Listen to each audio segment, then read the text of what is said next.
Okay, so we talked about, still talking about nomenclature, right? Naming alkanes. We talked about the longest continuous carbon chain, how to name the parent.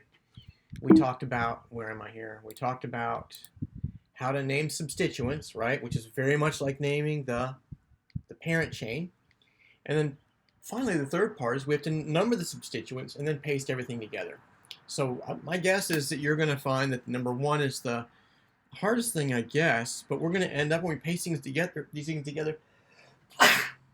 excuse me, when we paste these things together, we're going to have, lots and lots of syllables. So it'll be scary, but it's all very systematic approach. So let's look at numbering the substituents. Things we have to keep in mind when numbering the substituents are, number one, if you only have one substituent present, only one is present here, right? There's only one.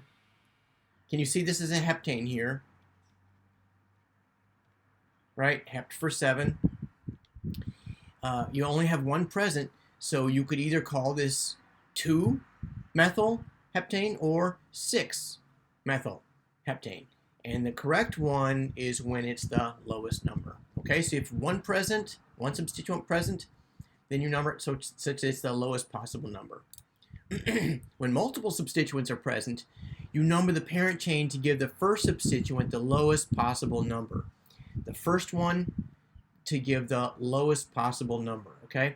So you can see here, I can either number it from 1 here or 1 from this side. If one goes from this side, it's going to be 3, 3, right? There's a 3-methyl group and another 3-methyl group, okay? If I number it from this side, it's going to be 2-methyl, right?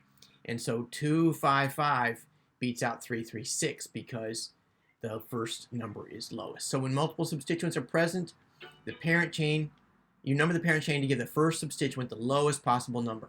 Okay? Now, when there's a tie, what you need to do is you need to consider the second substituent. All right? So look at here. I've got, if I number from this side, this is 2-methyl. If I number from this side, this is also 2-methyl, right?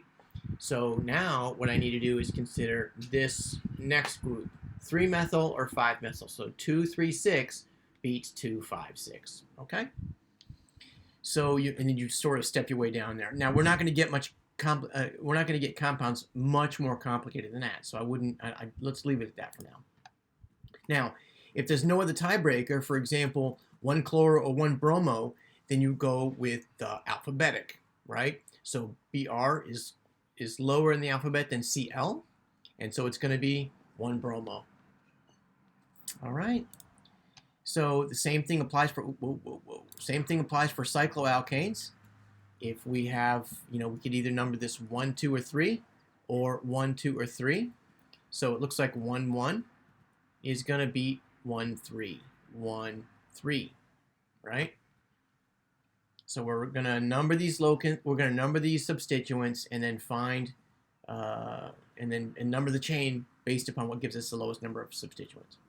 I think you know what I mean like that. This is called the locant. That 1, 2, and 3, those are called the locants. I don't use that term myself a whole lot, but it's a good term.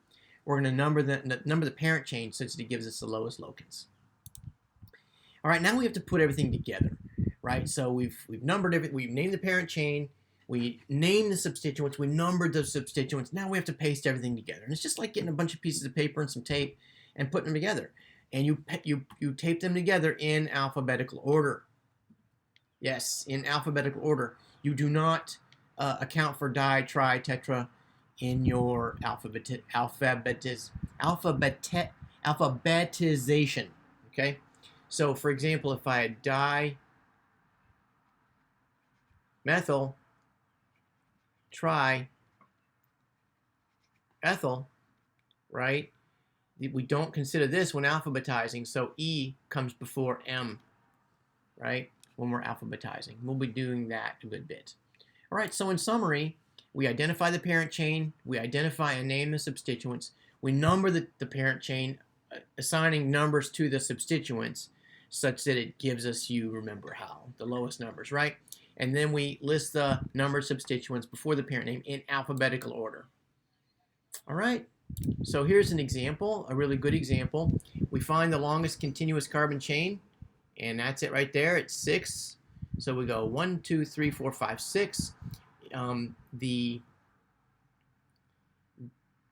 yeah, I'm not going to walk through this. This is really elaborate, right? 1, 2, 3, 4, 5, 6. We name the substituents. There's a tert-butyl. There's an ethyl. And here's 2 methyls. Okay?